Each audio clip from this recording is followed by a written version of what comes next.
Hey guys, what's good? Mike here, Laker Talk. Let's talk Laker basketball. The Lakers were just fined by the NBA $500,000 for tampering with Paul George.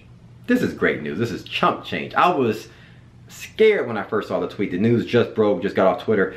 And when I saw the tweet, I said, uh-oh.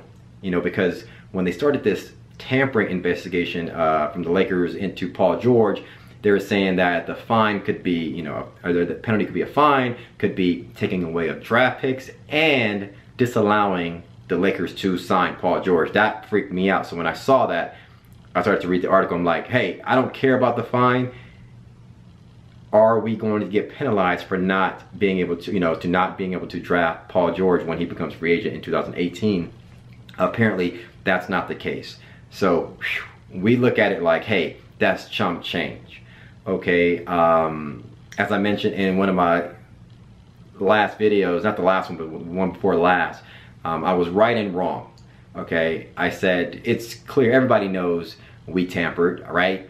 You know, it's obvious, but I thought that there was no way of proving this. I thought we weren't going to have any type of evidence, and so happened that Rob Pelinka made a call to Paul George's agent, and I'm like, come on, Rob Pelinka. You got to do some mafia stuff. You got to take a walk on the beach, you know, throw away your cell phones and have this type of, conversation. You can't be calling people up and having sit downs. I was like, come on, man. So, this is on Rob Pelinka. Apparently, the NBA gave Magic Johnson a warning when he went on the Jimmy Kimmel show and he was doing the wink, wink, wink, wink thing.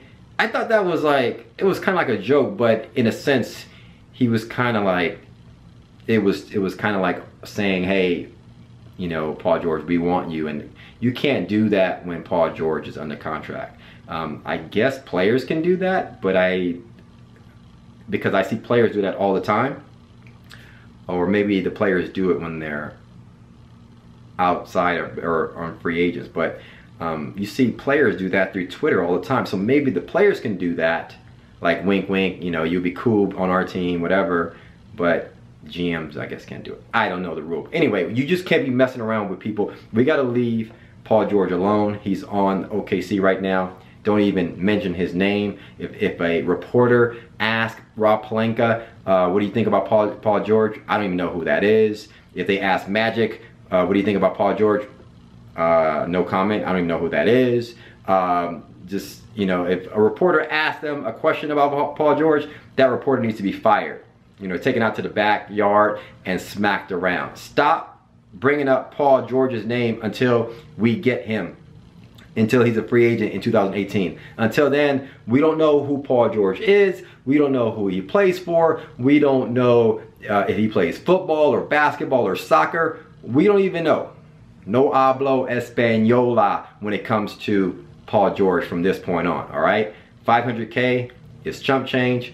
Lakers will pay that, make it a tax write-off, and we good. Let's move on from this and holla at Paul George when he becomes free agent in 2018. Anyway, thanks for watching the video, guys. We still good. Thanks for commenting, liking, subscribing. As always, follow me on Twitter at MikeSportsLA. Until the next Laker news break, hit me up on Twitter, guys, and we'll talk soon. Peace.